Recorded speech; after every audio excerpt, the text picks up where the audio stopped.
Ça concerne les vacanciers qui prennent l'avion pour partir quelque part. N'augmentez pas les taxes sur les billets d'avion.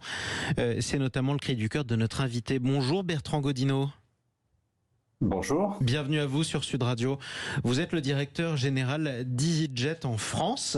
EasyJet, la compagnie aérienne bien connue. Vous nous direz dans quelques minutes où les Français partent le plus en vacances en ce moment, puisqu'on est quand même à la mi-temps des vacances de la Toussaint, donc période de forte activité pour vous. Mais avant ça, vous avez commandé une enquête auprès des Français, une étude sur ce que les Français pensent de l'augmentation de la taxe sur les billets d'avion. Bon, sans surprise, ils sont contre.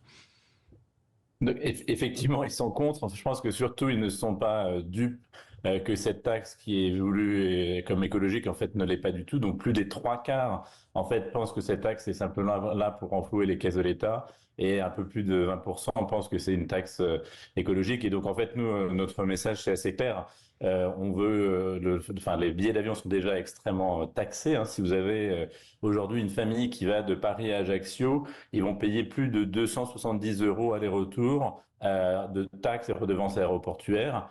Donc, il faut absolument pas rajouter de taxes supplémentaires qui vont freiner finalement les territoires français, l'attractivité, puisque les touristes finalement ils vont préférer aller à l'étranger plutôt que découvrir notre beau pays. Alors hier, le ministre des Transports, François Durovray, a estimé que ce projet de taxe ou cette taxe était un projet légitime qui serait à la fois supportable et qui permettrait de préserver des compagnies et le pavillon français. Qu'est-ce que vous lui répondez ? Alors déjà, on regrette que le ministre n'ait pas eu le temps de pris le temps de nous recevoir. Nous sommes aujourd'hui la deuxième compagnie en France. On est surtout la première compagnie en région. Et donc c'est important, numéro 1 à Nice, numéro 1 à Bordeaux, numéro 1 à Lyon, etc., de pouvoir aussi répondre aux gens qui sont pas que à Paris. Et donc pour nous, c'est extrêmement important d'arriver à avoir cette attractivité. En fait, il faut voir que les gens, ils ont le choix de voyager. On a des pays limitrophes.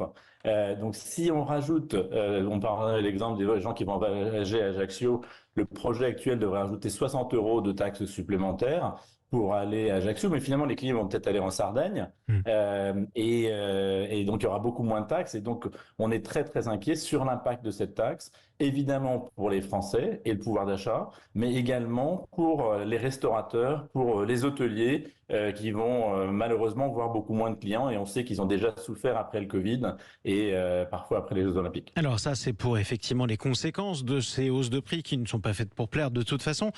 En revanche, est-ce que vous comprenez à minima la logique du gouvernement qui consiste à dire, quitte à augmenter des taxes sur certaines choses, autant le faire sur les activités les plus polluantes, pourquoi pas les voitures les plus polluantes, ou alors le transport aérien. Il en parle, le ministre des Transports, François Durovray, le poids de l'aviation dans les émissions de gaz à effet de serre.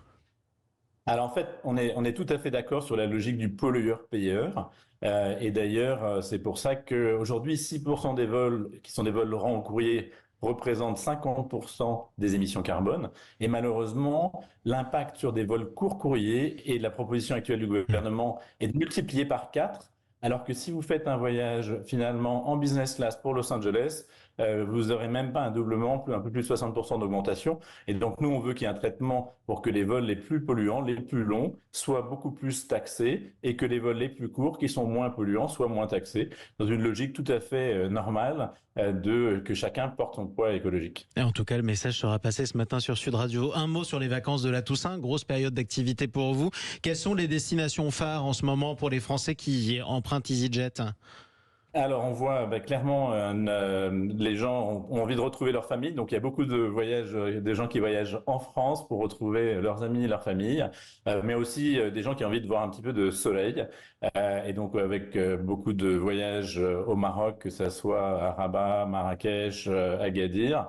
Et on vient de lancer des connexions vers l'Égypte, avec notamment Hurghada et Sharm el-Sheikh. Et dans les semaines qui viennent, on voit aussi beaucoup d'intérêt pour le Nord, avec notamment la Finlande, où les gens vont pouvoir aller voir le Père Noël. ou au moins la représentation du Père Noël. Et puis aussi, on vient de lancer l'Islande avec Reykjavik, qui est un pays absolument magnifique. Donc on a un petit peu des projets pour tout le monde, à la fois pour le soleil, pour le froid, et puis surtout pour pouvoir retrouver ses familles pour les fêtes de Noël. Donc faut en profiter pour réserver maintenant ses billets, voyager le plus rapidement possible avant l'augmentation significative des taxes. Bon, il fallait bien le dire aussi. Merci à vous, Bertrand Godino. Je rappelle Merci que vous êtes beaucoup. le directeur général d'EasyJet en France.